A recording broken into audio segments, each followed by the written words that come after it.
दोस्तों, हमारे देश में जो हार्ट अटैक्स के मामले अभी बढ़ रहे हैं, ख़ास करके युवाओं में, उसका सबसे बड़ा कारण जो लोगों ने मान लिया था कि कोरोना वैक्सीन है, उससे भी बड़ा जो एक कारण है वो है पोल्ट्री के प्रोडक्ट्स, जो चिकन है जिसको लोग एनिमल का चिकन मानते हैं, वो दरअसल आज के टाइम में एक फंगस का चिकन है। जैसे फंगस बढ़ती है, वैसे ये चिकन बढ़ता है, क्योंकि जो आम देसी मुर्गा होता है, जिसको पहले लोग ज़्यादा खाते थे, वो बढ़ने के लिए बढ़ने के लिए कम से कम उसको 7-8 महीने चाहिए होते हैं, कम से कम 2 या 1.5 या 2 किलो वेट करने के लिए। लेकिन ये जो आजकल चिकन है जो पोल्ट्री में तैयार होता है, ये सिर्फ 35 दिनों में 2 से 2.5 किलो बढ़ जाता है, और इसका जो वेट होता है वो एक फंगस की तरह बढ़ता है, क्योंकि इसको स्टीरॉइड्स इतने दिए जाते हैं कि दवाइयाँ इतनी दी जाती हैं कि ये 30 दिन बिल्कुल ये खाता रहता है, और इसको मरने देते नहीं, और इसको कुछ पता नहीं होता कि इसके साथ क्या हो रहा है। ये 30 दिन बिल्कुल बेडोल सिर्फ खाना, इसको ऐसी दवाइयाँ दी जाती हैं कि खाता रहे, उसका वेट गेन होता रहे, और उसके बाद 30-35 दिन तक इसको मरने भी नहीं दिया जाता क्योंकि इसको इतनी तेज़ दवाइयाँ दी जाती हैं कि वो मरता भी नहीं, और 35 से 40 दिन में वो अपना वेट तैयार कर लेता है। अगर ऐसी चीज़ को आप खाओगे, ऐसी चीज़ को आजकल युवा जो डाइट समझ के खा रहे हैं, जो हर KFC में, हर दूसरी दुकान पे बिक रहा है, तो हार्ट अटैक आएंगे, और फिर क्या आएगा।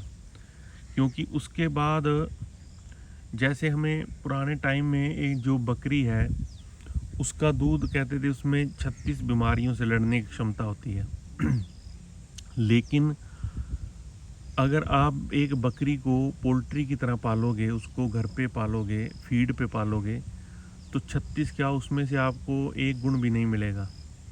वो 36 गुण कैसे मिलते थे? जब बकरी बाहर चरने के लिए जाती थी, तो वहाँ पर वो 70 प्रकार की जड़ी बूटियाँ खाती है। आज भी आप देख लो, जो बकरी चराते हैं वो 70 तरह के नीम के पत्ते, यानी कि अमरूद के, जामुन के, हर तरह की जड़ी बूटी वो खाती है, क्योंकि उसको कुदरती तौर पर पता है कि किस चीज़ को उसने खाना है, किसको नहीं। और उसके बाद उन जड़ी बूटियों का जो असर है वो दूध में आता है, तो उसमें 36 गुण बनते हैं। अदरवाइज़ अगर आप उसको एक पोल्ट्री की तरह पालोगे, तो उसमें भी वही, वो आपको अच्छा करने की बजाय बीमार करेगा।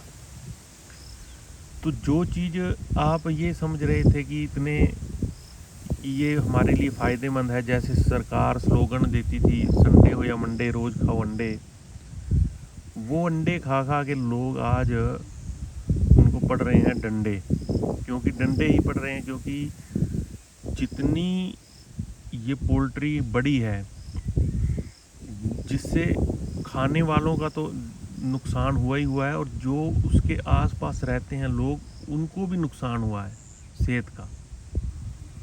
ये चीज़ मेरी, बेशक जो पोल्ट्री का जिनका बिजनेस है, उनको बेशक ये चीज़ अच्छी ना लगे, लेकिन ये सच्चाई है कि जो लोग लगातार अंडे खा रहे हैं, लगातार चिकन खा रहे हैं, जब तक उनके शरीर में प्रतिरोधक क्षमता है, तब तक वो उनको बचाए रखती है। लेकिन जब जब जैसे इसका असर ज़्यादा होने लगता है, तब ये हार्ट अटैक का रूप ले लेती है।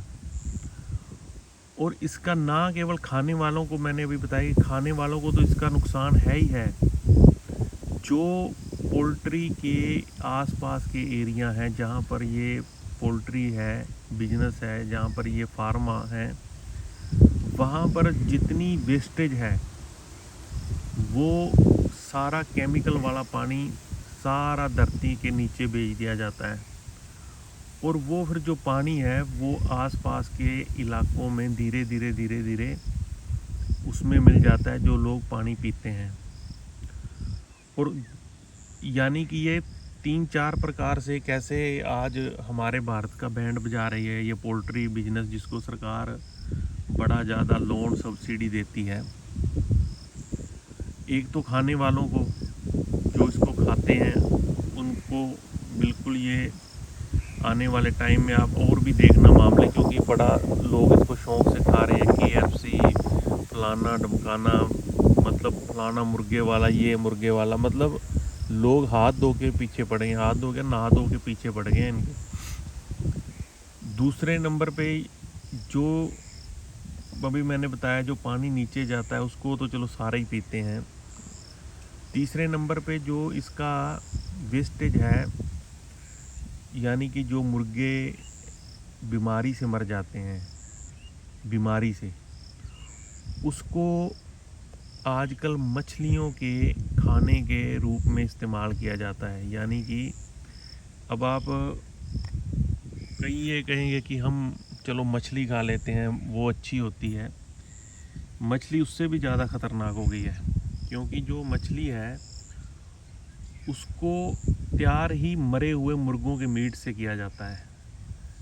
आप बाहर निकलो, जिसको पता है वो तो जानता ही है, जिसको नहीं पता आप बाहर जाके देखो कि हो क्या रहा है आपके साथ, आपकी सेहत के साथ। वो चीज़ मछलियों को डाली जाती है, मरी हुई, बिल्कुल बीमार, और मछलियां खाकर उसी तरह का आगे उनका भी जो चिकन मांस है वो भी ऐसे ही तैयार होता है। तो आपकी सेहत को आप अगर ध्यान नहीं दोगे आज के टाइम में, तो जो अटैक्स हैं वो कोरोना वैक्सीन का तो अभी रिसर्च चल रही है और सरकार करेगी भी या नहीं करेगी, लेकिन ये तो बिल्कुल आपकी आंखों के सामने है। और जो उसके बाद फिर खुले में फेंक आते हैं, उससे बीमारियां फैलती हैं।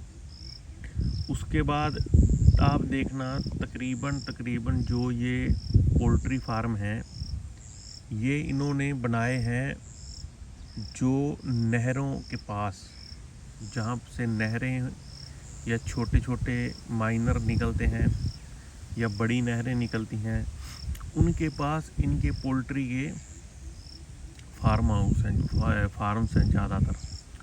क्योंकि वहाँ से जितना वेस्टेज है, चाहे वो लिक्विड के रूप में कह लीजिए या इनके जो मोर्टेलिटी होती है उसके रूप में कह लीजिए, वो सारा पानी में डंप किया जाता है, चलते हुए पानी में, जिसको आप कई बार, जिसके आप चूल्हे भी लेते हो, कई नदियों में जाके मिलता है, आप स्नान भी करते हो, आपके खेतों में भी जाता है, और कई जगह इसको वाटर ट्रीटमेंट करके दिल्ली जैसे शहरों में पिया भी जाता है। तो आपकी जो ये बिजनेस है, ये हर तरह से, इसकी कोई गाइडलाइन नहीं है सरकार की। गाइडलाइन क्यों नहीं है? क्योंकि जितने MLA MPs हैं उनमें से ज़्यादातर आपको इसी बिजनेस के मिलेंगे। जो MLA हैं वो इसी बिजनेस के मिलेंगे। अगर इसी बिजनेस के नहीं हैं तो उन्होंने उनसे इतना मोटा फंड ले लेते हैं कि उसके बाद वो आपको, उसकी सेहत कोई मायने नहीं रखती, फिर तो वो उनका फंड जो है वही मायने रखता है। तो ये चीज़ें मिलके आपकी, हमारी ऐसी बैंड बजा रही हैं हमारे पर्यावरण की। और सरकार फिर वही बात है कि सरकार क्यों ध्यान देगी, क्योंकि सरकार के ही तो ये सारे MP MLA के तो हैं। तो दोस्तों, आप जागरूक बनो, आप अपने आसपास देखो आपके फार्म में क्या हो रहा है, कौन सी दवाइयाँ यूज़ कर रहे हैं, कौन से स्टीरॉयड यूज़ कर रहे हैं, और ये जो आप फंगस रूपी आप चिकन खा रहे हो, फिर ये खा के तो आप वैसे ही बनोगे जैसे वो मुर्गे होते हैं। आजकल आप देखो बच्चे कैसे हो रहे हैं खा खा के। तो अभी अगर नहीं जागे आप तो फिर तो उसके बाद फिर जागने का कोई फ़ायदा नहीं। आप इसके बारे में क्या सोचते हो? आपके आसपास जो है, आप एक बार कमेंट करके ज़रूर बताना दोस्तों। नमस्कार।